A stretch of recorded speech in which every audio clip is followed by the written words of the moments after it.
Sup y'all, this is Chris. Welcome to another one of my videos. In this video, I got a breaking news video for y'all right now. In my last breaking news video, which was about a month ago, I was doing a video on the sad split up between Disney and Sony, which meant that Spider-Man would no longer be a part of the MCU. They was basically kicked out of that universe. And now about a month later, on September 27th, this morning, I'm coming with y'all with the news that Spider-Man is back in the MCU. Sony and Disney have come together with a deal that will bring Spider-Man back into the MCU for another movie. And yeah, reading this today, I initially saw it on Screen Rant. I just saw this headline saying Spider-Man is back in the MCU, and I was like, what? Then I was checking Twitter, I was just checking some other like movie sites, and it's all like, yep, this news is official. And yeah, Spider-Man is back in the MCU. According to Variety, the deal went down last Thursday night. They came to a deal that was just between Disney and Sony, sort of altering the deal. And sort of the major thing for y'all that didn't know about the previous deal is that the Spider-Man standalone films were considered Sony produced films, but the ones that he appeared in that were like Avengers and Captain America Civil War, those were pure Disney films. But in terms of the standalone Spider-Man films, Disney would only get 10% of the revenue from those films. And so in this report that we see from the deal that has come down just right now, the new deal is that Disney is receiving a 25% co-financing share of the profits. So you look at something like Spider-Man Far From Home, which did a little over $1 billion, the highest grossing Spider-Man film of all time, and Sony's highest grossing film. If you do a 25% sort of cut for Disney would get roughly about 280 million of that budget, which means Sony in total would make 847 million from Spider-Man Far From Home. So still a fair amount of money.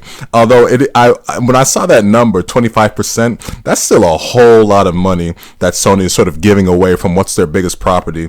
But I think to keep Spider-Man in the MCU and sort of keep the goodwill of fans, it really does make sense. And it really makes sense for both sides, because this would have been just an utter disaster, I personally think, if this deal if the two companies had really split apart. Would have been bad for the MCU and would have been bad for Sony, just because Sony saw like, okay, the MCU is really what sort of saved Spider-Man, and now you're just going to sort of strip that away and do sort of this weird sort of Spider-Man universe while you still have the MCU going and continuing. That wouldn't have been good in my opinion.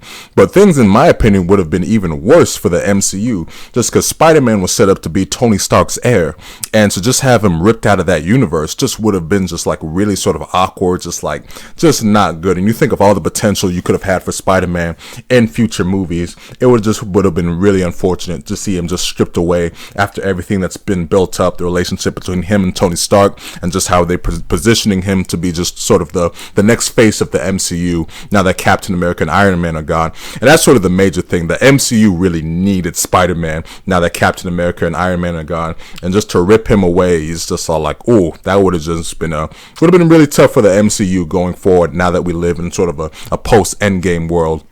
Now, let's talk about Spider-Man appearing in future movies. From what I read, this deal right now, from everything I've seen, it's confirmed that we're going to get one more movie, a Spider-Man movie in the Marvel Cinematic Universe. Now, they say that this film is going to be sort of the Spider-Man 3 from everything I've seen so far, that the next movie is going to be releasing in 2021. So that fits the timeline of them releasing a Spider-Man movie every other year. We got Spider-Man Homecoming 2017. We got Far From Home this year, 2019. And so it makes sense that we're going to get Spider-Man 3, whatever it's going to be called, Spider-Man Home Again, in 2021.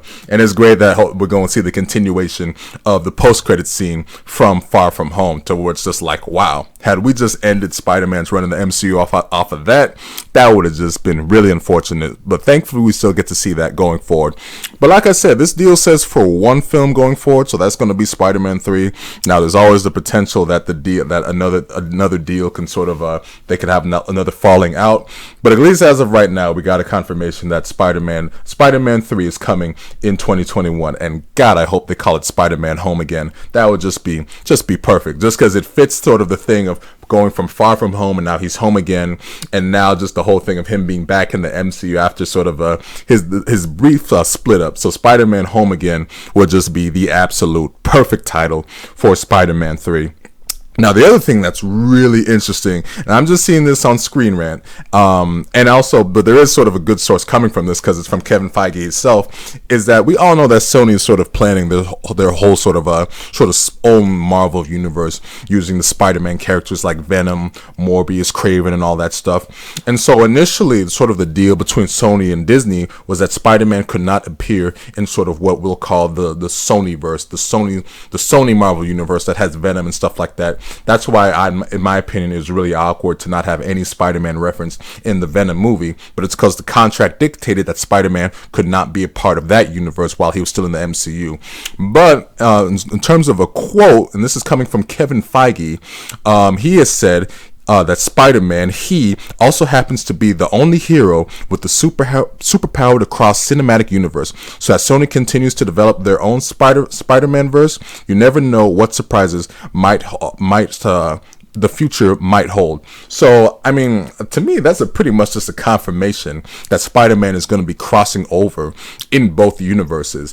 And I'm not sure really how they're going to do this. Is that Sonyverse going to be a part of the Marvel universe, or are they just going to have just sort of two different versions of Spider-Man in these universes, both played by Tom Holland? It'll be sort of like a really kind of like a weird situation that might confuse audiences. But honestly, I'm okay with that. And honestly, I'm okay with Sony sort of doing this also, just because Spider-Man is Sony's major property right there.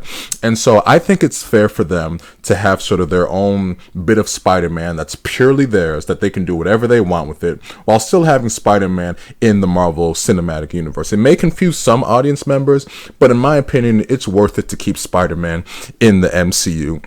So Sony, they can go ahead and use Spider-Man and Craven, the new Madam Web movie that just got announced a few days ago, have them do a cameo in Venom 2, do whatever you want. But as long as we can still get a continuation of the Spider-Man storyline in the MCU, I'm fine. And I'll just hope that the Spider-Man stuff that Sony does just turns out good. That's all I can hope for. So yeah, a month ago I was screaming boycott Sony, boycott all of that stuff. I wasn't going to see Venom 2. I still might not, just because I really hated Venom 1. But this is, hey, a month later, we got some great news to celebrate here. And I talked about in that video I released about a month ago, how there was still time to make a deal. And yes, hence we got a deal. And it just made too much sense for both studios, because both studios had a whole lot to lose had this deal not gone down. So in my opinion, I think it's a great deal for both. 25% is a good number for Disney, because they're the ones that really save Spider-Man. And if Sony can keep using Spider-Man and sort of their own sort of pocket universe stuff, then hey, that works great for them too, because they don't have to share any of that money with Disney Marvel at all. That's purely theirs. So yeah, that's all I wanted to report on in this video. Happy days are here again. I am so excited. Might just go down the street and strut around like Peter Parker in Spider-Man 3. That's how great this news is. I hope y'all enjoyed this video, and thank you for watching.